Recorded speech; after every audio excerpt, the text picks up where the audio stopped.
कहानी नंबर 1। अमृत की खेती। एक बार भगवान बुद्ध भिक्षा के लिए एक किसान के यहां पहुंचे। तथागत को भिक्षा के लिए आया देखकर किसान उपेक्षा से बोला, श्रमण, मैं हल जोतता हूं और तब खाता हूं।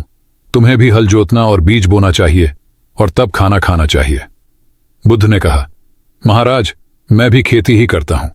इस पर किसान को जिज्ञासा हुई, बोले, गौतम, मैं न तुम्हारा हल देखता हूं, न बैल और न ही खेती के स्थल। तब आप कैसे कहते हैं कि आप भी खेती ही करते हैं? आप कृपया अपनी खेती के संबंध में समझाइए। बुद्ध ने कहा, महाराज, मेरे पास श्रद्धा का बीज, तपस्या रूपी वर्षा, प्रजा रूपी जोत और हल है। पाप भीरुता का दंड है। विचार रूपी रस्सी है। स्मृति और जागरूकता रूपी हल की फाल और पेनी है। मैं वचन और कर्म में संयत रहता हूं। मैं अपनी इस खेती को बेकार घास से मुक्त रखता हूं और आनंद की फसल काट लेने तक प्रयत्नशील रहने वाला हूं। अप्रमाद मेरा बैल है, जो बाधाएं देखकर भी पीछे मुंह नहीं मोड़ता है। वह मुझे सीधा शांति धाम तक ले जाता है। इस प्रकार मैं अमृत की खेती करता हूं। कहानी नंबर 2। मृत्यु के उपरांत क्या। एक बार बुद्ध से मलुक्य पुत्र ने पूछा, भगवान, आपने आज तक यह नहीं बताया कि मृत्यु के उपरांत क्या होता है। उसकी बात सुनकर बुद्ध मुस्कुराए। फिर उन्होंने उससे पूछा, पहले मेरी एक बात का जवाब दो। अगर कोई व्यक्ति कहीं जा रहा हो और अचानक कहीं से आकर उसके शरीर में एक विषबुझा बाण घुस जाए तो उसे क्या करना चाहिए? पहले शरीर में घुसे बाण को हटाना ठीक रहेगा, या फिर देखना कि बाण किधर से आया है और किसे लक्ष्य कर मारा गया है? मलुक्य पुत्र ने कहा, पहले तो शरीर में घुसे बाण को तुरंत निकालना चाहिए, अन्यथा विष पूरे शरीर में फैल जाएगा। बुद्ध ने कहा, बिल्कुल ठीक कहा तुमने। अब यह बताओ कि पहले इस जीवन के दुखों के निवारण का उपाय किया जाए या मृत्यु की बात की बातों के बारे में सोचा जाए। मलुक्य पुत्र अब समझ चुका था और उसकी जिज्ञासा शांत हो गई। कहानी नंबर 3।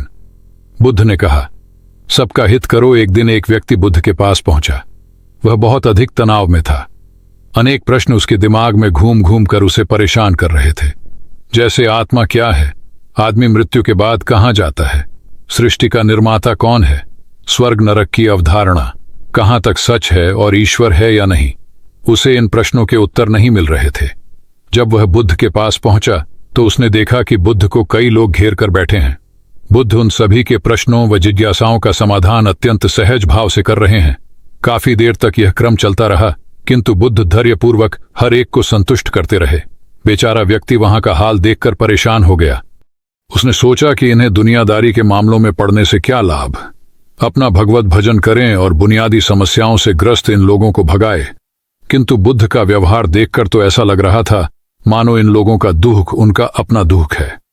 आखिर उस व्यक्ति ने पूछ ही लिया, महाराज, आपको इन सांसारिक बातों से क्या लेना देना? भी बुद्ध बोले, मैं ज्ञानी नहीं हूं और इंसान हूं। वैसे भी वह ज्ञान किस काम का जो इतना घमंडी और आत्मकेंद्रित हो कि अपने अतिरिक्त दूसरे की चिंता ही न कर सके। ऐसा ज्ञान तो अज्ञान से भी बुरा है। बुद्ध की बातें सुनकर व्यक्ति की उलझन दूर हो गई। उस दिन से उसकी सोच व आचरण दोनों बदल गए। कथा का सार यह है कि ज्ञान तभी सार्थक होता है जब वह लोक कल्याण में संलग्न हो। कहानी नंबर 4। बुद्ध ने युवक को सत्संग का महत्व समझाया। महात्मा बुद्ध एक गांव में ठहरे हुए थे। वे प्रतिदिन शाम को वहां पर सत्संग करते थे। भक्तों की भीड़ होती थी, क्योंकि उनके प्रवचनों से जीवन को सही दिशा बोध प्राप्त होता था। बुद्ध की वाणी में गजब का जादू था। उनके शब्द श्रोता के दिल में उतर जाते थे। एक युवक प्रतिदिन बुद्ध का प्रवचन सुनता था।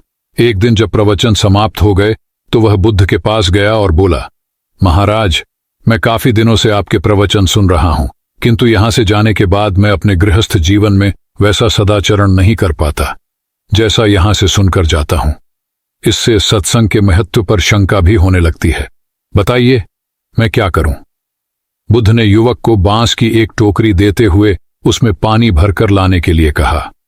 युवक टोकरी में जल भरने में असफल रहा। बुद्ध ने यह कार्य निरंतर जारी रखने के लिए कहा। युवक प्रतिदिन टोकरी में जल भरने का प्रयास करता, किंतु सफल नहीं हो पाता।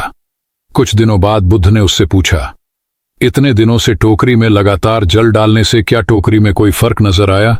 युवक बोला, एक फर्क जरूर नजर आया है। पहले टोकरी के साथ मिट्टी जमा होती थी, अब वह साफ दिखाई देती है। कोई गंदगी नहीं दिखाई देती है और इसके छेद पहले जितने बड़े नहीं रह गए, वे बहुत छोटे हो गए हैं। तब बुद्ध ने उसे समझाया, यदि इसी तरह उसे पानी में निरंतर डालते रहोगे तो कुछ ही दिनों में ये छेद फूलकर बंद हो जाएंगे और टोकरी में पानी भर पाओगे। इसी प्रकार जो निरंतर सत्संग करते हैं उनका मन एक दिन अवश्य निर्मल हो जाता है, अवगुणों के छिद्र भरने लगते हैं और गुणों का जल भरने लगता है। युवक ने बुद्ध से अपनी समस्या का समाधान पा लिया। निरंतर सत्संग से दुर्जन भी सज्जन हो जाते हैं, क्योंकि महापुरुषों की पवित्र वाणी उनके मानसिक विकारों को दूर कर उनमें सद्विचारों का आलोक प्रसारित कर देती है। दोस्तों, अगर यह हमारी वीडियो आपको थोड़ी सी भी पसंद आई होगी तो कृपया इस वीडियो को लाइक शेयर करें और हमारे चैनल को सब्सक्राइब कर दीजिए। ये आपका भाई बोल रहा है।